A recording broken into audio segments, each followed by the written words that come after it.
Assalamu alaikum wa rahmatullahi ta'ala wa barakatuhu. To barkanmu da wannan lokaci kuma barkanmu da sake saduwa da ku a cikin wannan shiri namu mai suna mu gyara mata, wanda cibiyar Kazimiya Herbal Medicine Center take ɗaukar nauyin kawo muku akai-akai.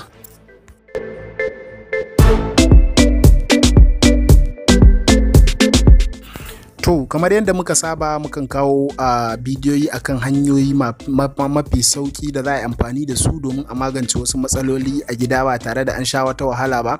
Hakan yasa muka yi kokari mu kawo wannan hanyar da za a yi amfani da ita, misali mazan da ba sa iya gamsar da matansu, haka wanda za mu faɗi sinadaran da idan namiji ya yi amfani da su zai zama yana iya gamsar da matar shi, yana iya biya mata bukata ba tare da ya sha wata wahala ba. Wanda na san akwai waɗanda suke ta mana magana akan muna yin bidiyoyi akan matsalolin mata da kuma yadda za su magance matsalolinsu, amma kuma ba ma yin bidiyoyi akan matsalolin maza da kuma yadda za su magance matsalolinsu, misali yadda namiji zai samu ƙarfin da zai iya biya matansa bukata ba tare da ya sha wata wahala ba. To hakan ya sa muka yi amfani da wannan dama domin mu kawo irin waɗannan bidiyoyin, ya zama na ga hanya mafi sauƙi da za ku yi amfani da ita a gida. Ma'ana za ki amfani da ita ki haɗa wa mijinki, wanda idan kika yi amfani da ita kika haɗa masa, idan ya yi amfani da shi to zai ji daɗi sosai kuma zai samu ƙarfin jiki sosai, wanda har zai iya biya miki bukata ba tare da an sha wata wahala ba.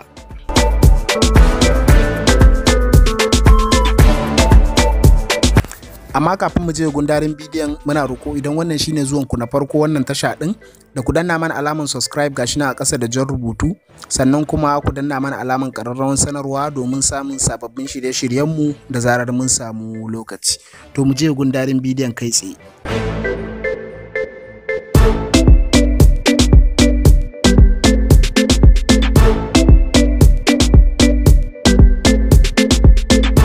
To insha Allahu, kamar yadda muke magana, za mu gwada yadda za a haɗa wasu sinadarai wanda za a yi amfani da su ga maza. Wato wannan sinadari ne na maza da za su yi amfani da su domin su magance matsalolinsu ba tare da sun sha wata wahala ba.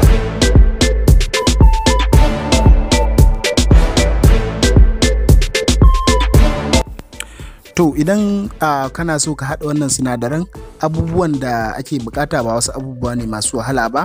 Da farko mutum zai ga gashi nan, ko a hoton bidiyon nan mun ɗora hoton gyaɗa ta Hausa wadda da turanci ake ce mata peanut, sannan kuma sai a nemi gishiri. Waɗannan abubuwa guda biyu su ne sinadaran da za a yi amfani da su idan za a haɗa wannan magani.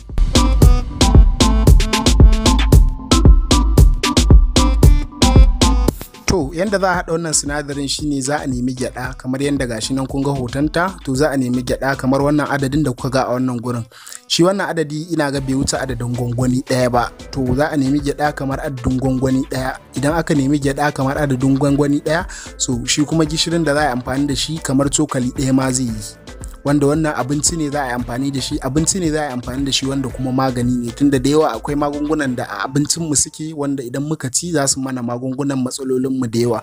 Kuma gyada an santa da tasiri a irin wannan matsalolin ƙara ƙarfin sha'awa. An san gyada da irin wannan magungunan da wasu matsaloli ma a jiki da su gyara jikin mutum sosai.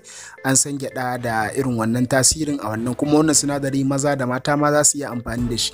Wato mata idan suka yi amfani da shi zai ƙara musu ni'ima sosai haka da kuma karfin sha'awa, sannan kuma maza idan suka yi amfani da shi ma zai kara musu karfin sha'awa haka, kuma zai sa su iya gamsar da matansu ba tare da sun sha wata wahala ba.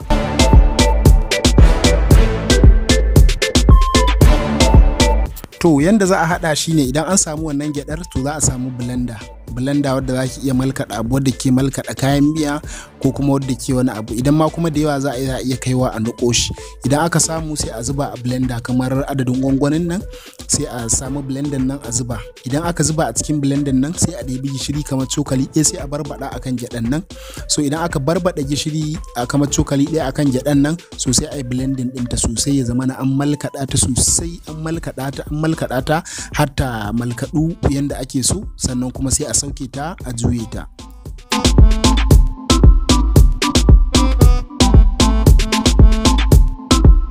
To to bayan an samu abu mai tsafta an juya gyaɗan nan bayan an yi blending ɗinta to shikenan sinadarin ki ya haɗu. Kin ga za ku iya ajiye wannan sinadari a freezer ya zama na mutum ya ajiye shi yanda zai zama na ba zai lalace ba kuma babu abin da zai dame shi.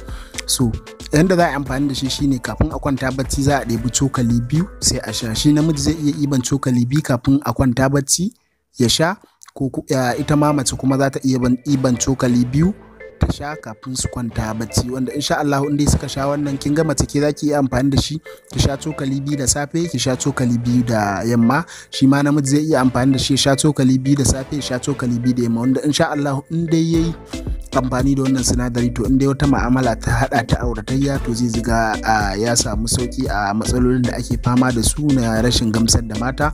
Insha Allah in dai yayi amfani da su to zai ji daɗi a wannan matsala din.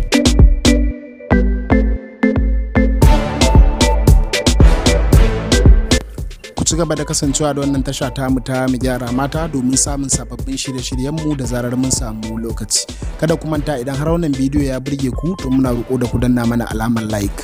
Mun gode, mu haɗa bidiyo na gaba.